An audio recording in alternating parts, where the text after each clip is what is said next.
I graduated from a music conservatory and have the skills to seriously pursue a career as a pianist. Don't compare me to amateurs like you who play just for fun. My daughter-in-law looked down on us because of her music background. My son didn't say a word in his own defense when she belittled his playing. I'm probably the only woman who would marry a loser like you. My daughter-in-law looked down on him and controlled him emotionally. My son lacked confidence and let her walk all over him. He's such a kind and charming guy, so why doesn't he divorce that awful woman? He needs more self-confidence. I felt frustrated with my son and couldn't forgive my daughter-in-law for insulting him. One day, my husband and I ran into my son and his wife at a jazz bar. The pianist scheduled to perform didn't show up, and the staff were panicking, so my husband and I offered to play, causing quite a stir. This led to an unexpected turn of events. I'm Sally, 72 years old. I live with my husband, Greg. When my son Charles was born, the busy and lively days flew by. He got married, and my husband retired. With just the two of us, we now enjoy leisurely mornings, brunches at cafes, and playing our favorite musical instruments. I play the piano, and Greg plays the drums. Sometimes we even have impromptu jazz sessions together. Our shared love for music kept us from ever getting bored with each other. Life seemed fulfilling, but I had one worry. It was about my daughter-in-law, Amy. Our relationship had been terrible since the day we met her. Nice to meet you, I'm Amy. My first impression of her was a bit cool but polite. Not too bad. Charles, hurry up and give them the gift. Don't be such a slowpoke. Oh, sorry. Her words seemed harsh, but Charles's laid-back nature might need someone to push him a bit. I thought she was just a strong-minded person at the time. Do you play the piano, Sally? Amy asked, noticing our piano. Our home isn't spacious, so we keep an upright piano and electronic drums in the living room. I used to teach Charles piano and play together there. Yes, I play for fun. Charles used to play too. Brings back memories. I heard Charles play. He's terrible. Excuse me? I couldn't believe my ears. I couldn't believe she'd talk badly about my son who's getting married soon. I thought she might be teasing, but she continued with a smirk. He's always making mistakes. I couldn't stand listening. I can't believe he's been playing for over 10 years. How can you say that? It's the truth. I majored in piano at a music conservatory. I'm a music teacher now, but I almost went pro. I've got a good ear. Charles's playing is unbearable. Charles turned red and looked down. I couldn't forgive her. Charles wasn't bad at all. There was a time when he used to say he wanted to become a pianist. He practiced very hard, but ended up failing the entrance exam for the School of Music at a state university. Failing the School of Music at a state university isn't uncommon. It's very competitive because the tuition is low. You could try private universities. No, it's too expensive. I can't do it. Charles's spirit was crushed. After that, he almost stopped playing the piano. More than 10 years passed, and he began playing occasionally when he visited home, seemingly having made peace with his feelings. Though his technical skills were rusty, he played with joy. Listening to his performance became a small pleasure for me. And yet, Amy insulted him, calling him terrible. It's okay, Mom. It's the truth. Despite your saying, Amy graduated from the School of Music at a state university I wanted to attend. Isn't that amazing? Unlike me, she's beautiful too. You understand completely. You have no musical talent. You're clumsy and should just keep quiet and earn money. Yeah, you're right. Hey, I've been quiet for long enough. Dad. Please, stop. my husband, Greg, couldn't hold back his anger, his face turning red as he raised his voice. However, Amy didn't seem to care, looking triumphant.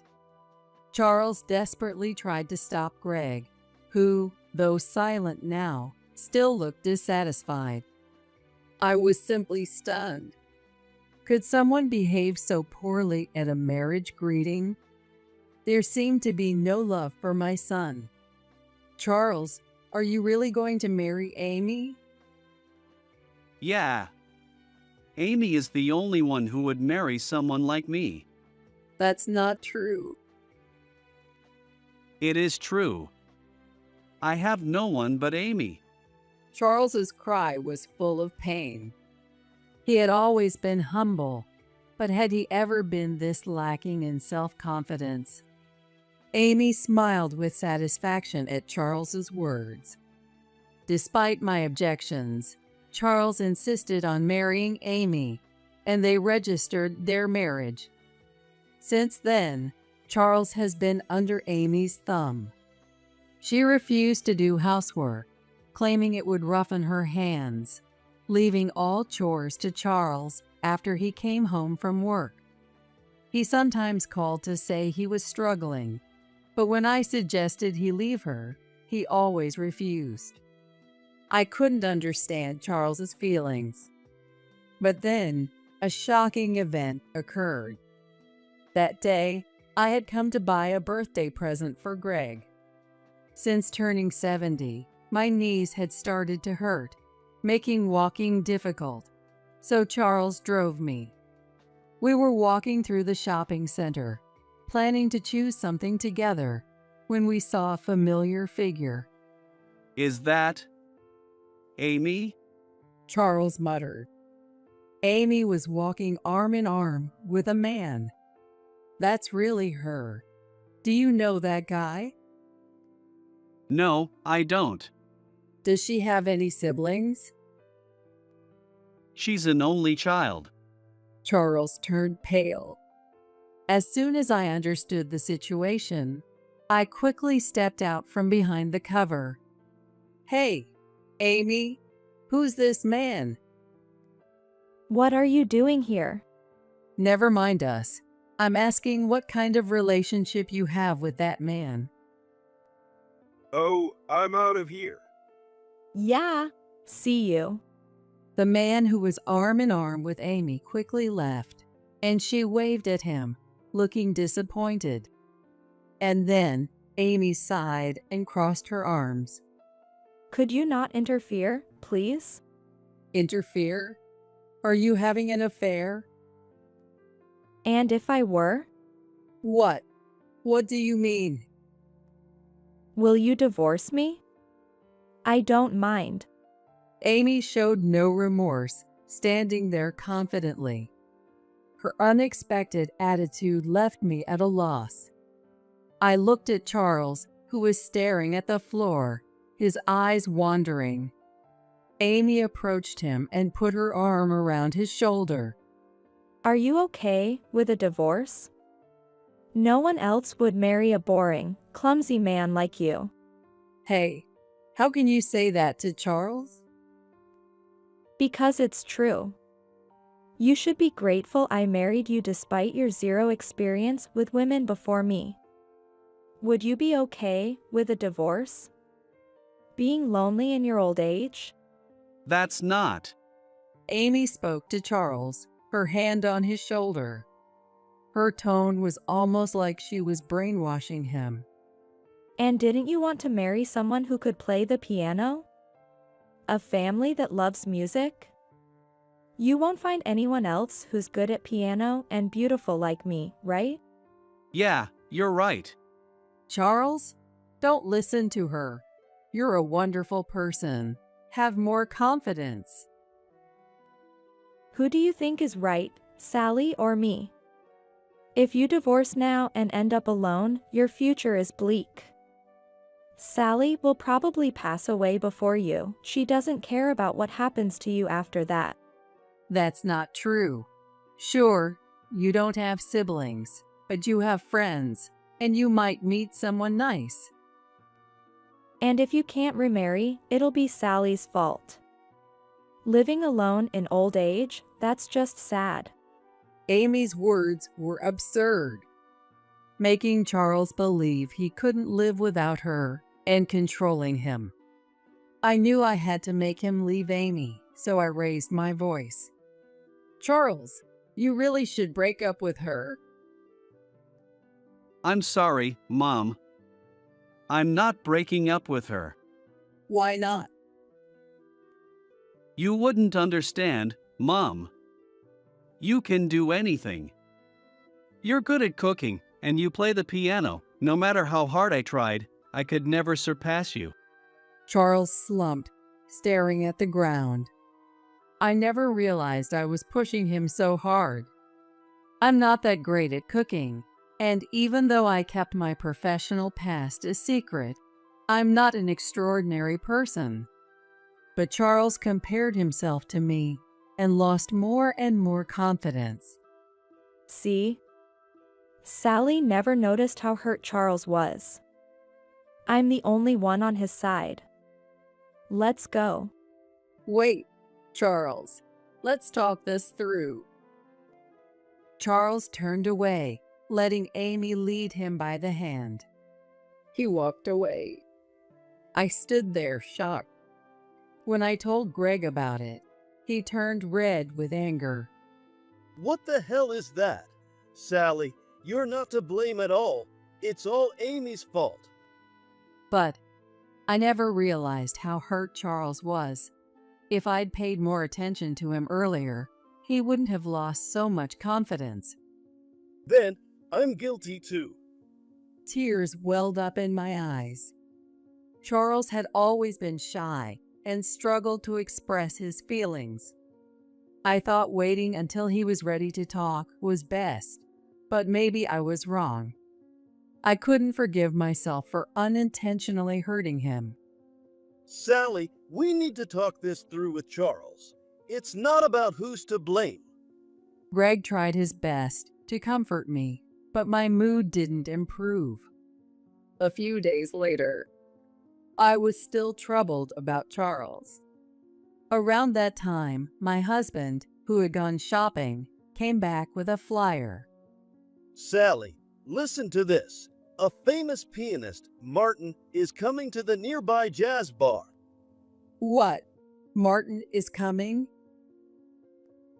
Martin is a professional pianist known not only for his skill, but also for his excellent talk show presence, making frequent TV appearances. My husband and I love his piano performances and have bought his CDs. He plays everything from classical to jazz, but he often performs classical and pop songs on TV. If he's coming to a jazz bar, we'll probably get to hear some jazz. This is a rare opportunity. Why don't we go together? It could be a nice change of pace. Oh, it should be amazing. Let's go. So we quickly made a reservation. On the day of the event, unfortunately, a hurricane hit. It was raining heavily, and the wind was strong, causing transportation to halt. Even so, when we walked to the venue, it was bustling with a large audience. Everyone's feet and clothes were wet, but they still wanted to hear Martin play. As we looked around the bar, we spotted our son and his wife. Dad, Even Mom is here. Hi, Charles. I was surprised to see them, and Charles averted his gaze. Oh, Sally, you're here too. Yes, we love Martin's performances. Can amateurs like you even appreciate Martin's talent?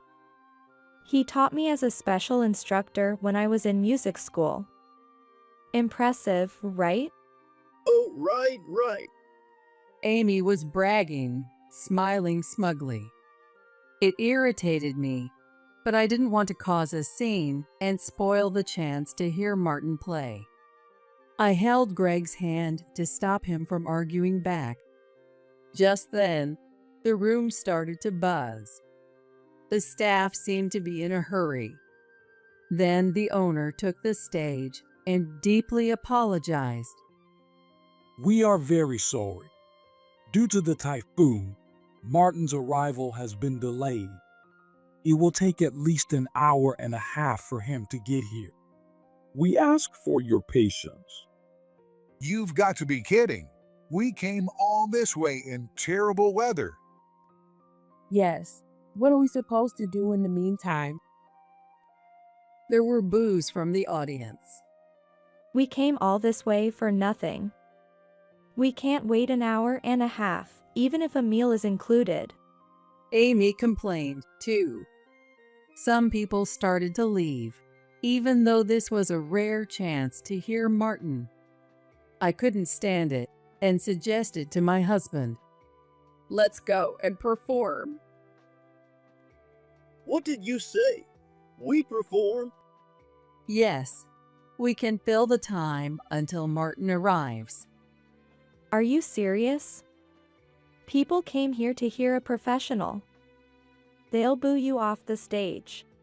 Amy mocked me, but I ignored her and looked at Greg. He understood how I felt and nodded. All right, let's do it. I'll talk to the owner. Greg spoke with the owner, and we took the stage. Fortunately, since it was a jazz bar, there were drums available. We took a moment to calm our nerves and then looked at each other. Then we started playing. As we started playing, the noisy audience quieted down. Who are they? That was amazing.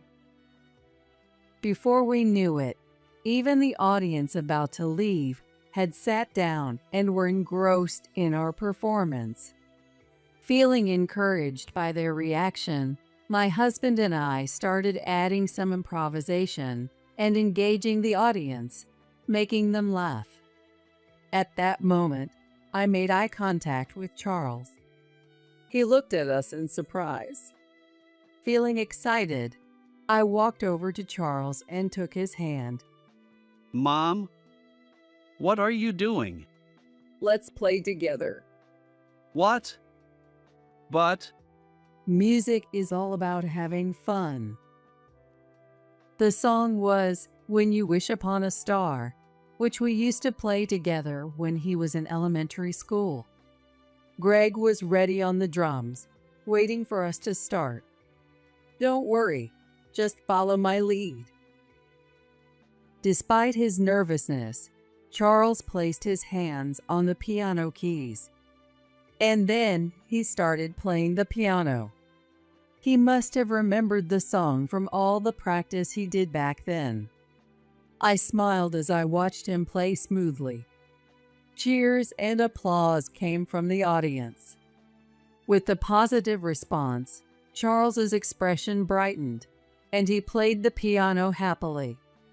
It was as if he had gone back to his elementary school days. Before we knew it, an hour and a half had flown by. As we finished the song, there was a loud applause. Standing there was the pianist, Martin. Bravo! That was a wonderful performance. Thank you. With Martin's arrival, we figured our job was done, and we started to step down from the stage. But he stopped us. Are you family? Yes, this is my husband and my son. No wonder your performance was so in sync. Everyone else thought so too, right? The audience responded with a thunderous applause. Amy, clearly displeased, marched up to the stage and approached Martin. Martin, do you remember me? You taught me piano once. Who? Sorry, I don't remember. Oh. Well, please listen to my performance too. These people just play piano as a hobby, but I aim to be a professional, so I can play much better. Martin looked puzzled as Amy suddenly interrupted the conversation and started talking. If you want to play so badly, go ahead. Amy smirked at me. You'll be embarrassed by my performance. She whispered in my ear, making me feel uneasy. Then she started playing the piano. The audience listened quietly. After she finished, she looked smug, but Martin simply said, That's just average. Did you say average? Yes, you're not bad, but your performance isn't enjoyable. It lacks the charm I saw earlier. That's not true. I can't lose to an amateur. As Amy screamed hysterically, Martin shook his head in exasperation. If you truly believe that, then you lack the sense. You said you aim to be a professional, but it's impossible. If it's just about playing well, a robot can do that. Amy's face turned red with anger as she glared at me. Feeling a sense of satisfaction, I watched as Martin walked over to our table. How long have you been playing the piano? Well, I used to be a professional. My husband was also in a band as a percussionist. What? Really? Could you tell me your name? My maiden name is Williams. I'm Sally Williams. What? Sally Williams? People around us, who had been listening to the conversation, started to buzz. Some of the people in the same age group seemed to recognize my name. Martin then grabbed my hand, his eyes shining. Wait a minute. I'm a fan of yours, Sally. What? Of me? Yes. I started learning piano after listening to your performances. I always wanted to perform with you, but then you retired. I never imagined meeting you here. Martin looked so happy that Amy came over, looking surprised. Wait a minute. What do you mean, a former pianist? You didn't know? Sally was a renowned pianist with awards from international competitions. She performed abroad a lot, and her concerts in the US were always highly competitive. No one told me that. Mom, why didn't you tell me either? Seeing Charles's dejected look, my husband and I lowered our heads. I'm sorry for keeping it a secret. The reason I quit being a pianist was because I got pregnant with you, Charles. I couldn't continue my career and decided to retire. I thought you'd blame yourself if you knew. So, it's my fault you couldn't continue your career as a pianist? No, that's not it. I did want to continue my career, but more than that, I wanted to have you. I've never regretted my decision. The time I spent with you is my greatest treasure. Tears streamed down Charles's face. I always loved listening to you play the piano because you look so happy. It was fun playing together today. Your son's performance was excellent too. The joy in his playing really came through. Really? Charles blushed at Martin's compliment. Behind him, Amy was glaring at us with a face like a demon. How dare you embarrass me? Keeping your pianist background a secret. I didn't mean to. Just as I was about to say something to her, Martin stepped in between Amy and me. You were the one trying to embarrass them. What? No, I wasn't. You boasted about being better than them from the start. This isn't a competition. If you want to show off your piano skills so badly, enter a competition. Don't ruin the enjoyable atmosphere of this jazz bar. Martin's words were met with cheers from the audience, who had been watching. Amy, red-faced and trembling with anger, spat out. I won't forgive you. She stormed out of the bar. After that, Martin started his performance, and we enjoyed the delicious food and music. On the way home, I walked with Charles and my husband. Charles, I love your piano playing. It doesn't matter if you aren't the best in competitions. I love seeing you enjoy playing. You have so many other great qualities. That's right. You're hardworking and dedicated. Be proud of that. Dad, Mom. Though we didn't talk much more that night. A few days later, Charles called to say he was getting a divorce, and my husband and I were overjoyed. I won't waste any more of my life on someone like Amy. Seeing Charles so resolute, I felt relieved. Afterward, we heard that Amy was being sued for a large amount of alimony and was struggling to pay it off. She had always been a big spender and had used up Charles' salary. After the divorce, she tried to rely on her lover, but he was also married and wouldn't help her. It didn't end there. She was seen several times stalking her lover near his workplace and causing public scenes, which eventually led to her affair being exposed, and she lost her job. She then tried to start a piano school to make a living and rented an expensive soundproof room, but with no reputation or students, she only accumulated more debt. It was all her own doing.